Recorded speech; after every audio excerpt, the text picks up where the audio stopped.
गिबि गिबियावनो नोंथांमोननि बे चेनेलनि गेजेरजों दिनै जिथु नैबे जोंनि थाइखाजरा प्राइमारि इउपिपिएलनि मावख'आव जयेन जाफैनाय बिथांमोनजों लोगोसे साफ्रोमखौबो बरायनाय थाग्रोबाय।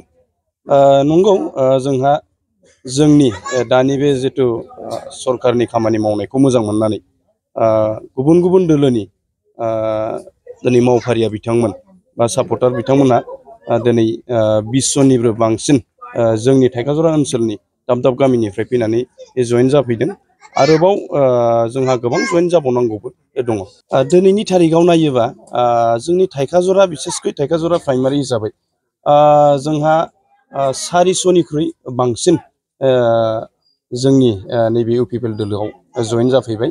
जोंहा माखासे जिएसपिनि दङमोन आरो इउपिपिएलनि बिथांमोनहा 400निख्रुइ बांसिन दिनैसिमाव जयेन जाफैबाय।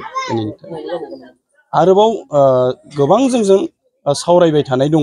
नैबे गुसुं समनि गेजेरावनो बे सानसे साननैनि गेजेरावनो जोंहा गोबां जयेन जाबावनांगौ दङ आरो जाफैगोन। जयन्त बसुमतारी सारखौ नोंथांमोननि एरियानिफ्राय माबायदि भट लानानै थिखांहरनो गोसो जायो?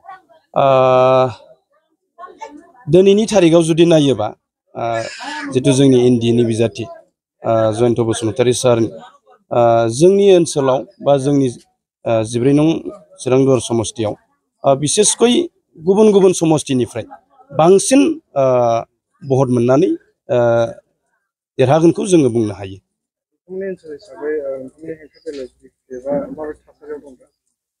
जोंनि हेंथा दोलोखौथ' जोङो दिनैनि थारिखआव बिपिएफखौ बुङाब्लाबो जागोन। जोङो दिनैनि थारिखआव बिपिएफआ जे हेंथा दोलो जानानै दं जोङो बेखौ माब्लाबाबो सानाखिसै। जोंनि दिनैनि थारिखआव जोंनि थासारियाथ' गोबां मोजाङाव दङ।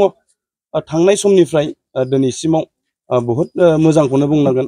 खारन दानि माखासे जोंनि जिथु इउपिपिएल सरकारनि खामानि मावनायखौ नुनानै गुबुन गुबुन जाथि जनगोष्ठीजों लोगोसे गोबां गामिनि सुबुंफ्रा लोब लोब जोंनाव फैगासिनो दं आरो जयेनबो जागासिनो दङ। दा बेनिखायनो जोङो दिनैनि थारिखआव जोङो गोख्रोङै बुंनो हायो जे जोंनि दोलोआ गोबां मोजाङाव दङ। आवगायाव जोङो नांगोल जयेन जादोंमोन, ओमफ्राय दा जोङो इउपिपिएल दोलोखौ खामानि मावनाय दांनायखौ जों मोजां मोननानै दा इउपिपिएल दोलोआव जयेन जाफैबाय सारमोनखौ मोजां मोननानै। दा इउपिपिएल दोलोजों जोङो खामानिखौ मोजाङै मावलांनो लुगैयो। औ दङ, गासिबो इउपिपिएल दोलोआवनो जयेन जानानै खामानिखौ मोजां मावलांगोन होननानै।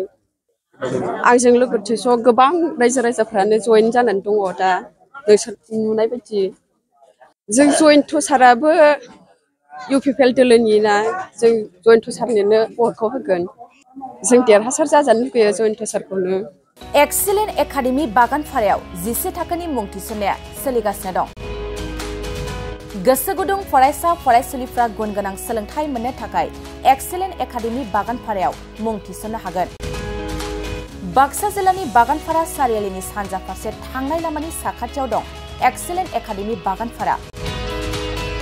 बे एक्सिलेन्ट एकाडेमि बागानपारायाव नांगौबादि गुन गोनां सोलोंथाइनि राहा दं। थिखानाय आयदा हिसाबै इंराजि आयदाखौ लाथारनांगोन। बेजों लोगोसे एसामिस, बड', हिन्दी, नेपाली, अल्टारनेटिभ इंलिश सायख'नानै लानो हागोन आरो पलिटिकल साइन्स, इडुकेशन, एडभान्स एसामिस, एडभान्स बड', लजिक एन्ड फिलसफी, इकनमिक्स, जिअग्राफी, एन्थ्रपलजी बायदि आयदाखौ सायख'नानै लानो हागोन। लोगोसे आलादायै बेसेन होनाङै कम्पिउटार क्लास लानो मोनगोन। एक्सिलेन्ट एकाडेमि बागानपारायाव experience and qualified teachers, best education with adorable fees, education with modern technology. The admission fees charge would be considered for below poverty line and brilliant students. Hostel facilities for boys and girls बायदि।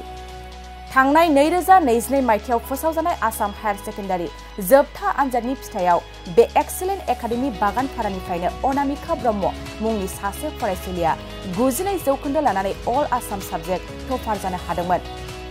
लोगोसे बोहैथि बोसोर 2024 मायथाइनि थाखाय excellent academy बागानपारायाव गोसो गुदुं फरायसाफ्रा मुं थिसननो थाखाय फरायसालियाव फैनानै फर्मखौ लांफैनो हासिगोन आरो मुं थिसननो हासिगोन।